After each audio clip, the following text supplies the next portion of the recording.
ولسمشر محمد اشرف غني د ټیسټا ناکامورا جنازه ته خپله اوږه ورکړه.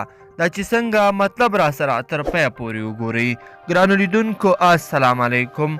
افغان ولسمشر محمد اشرف غني نن د شنبې په ورځ د لیندۍ په 14مه نیټه وروسته له غرمې د ډاکټر تیستو ناکامورا جسد جاپان ته د لیږدولو په موخه پورته کړ. ولسمشر غني سره جاپان ته د ډاکټر تیستو ناکامورا د جسد لیږدولو مراسمو کې د مشرانو جرګې رئیس فضل هادي مسلمیار، د ملي امنیت شورا سلاکار حمدالله محب او د ننګرهار یو شمیر چارواکو ملتیا کوله.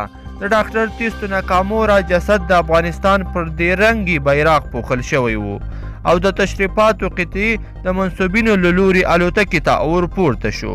ولسمشر غني د خپلو خبرو په جریان کې د ډاکټر تیستو ناکامورا کونډې او لوڼې ته تسلیت ووایي.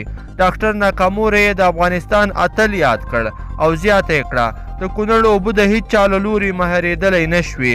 د دې مهارولو کوي هوډ او لیونۍ مینه غوښتله چې ډاکټر ناکامورا دا زړور اقدام کړی و. ولسمشر غني وویل د ناکامورا له برکته سلګونه افغانان له وچکالۍ وروسته یو ځل بیا په پښو ودرېدل. زیات شمېر سیمې ښېراز او سمسورې شوې او د کونړ اوبه څه ناسم مهار او د نعمت په توګه راپاتې شوې. افغان ولسمشر محمد اشرف غني د جاپان الاصل افغان ډاکټر ناکامورا د مړینې له کبله ټول افغان او د جاپان هیواد ملت ته تسلیت ورکړ.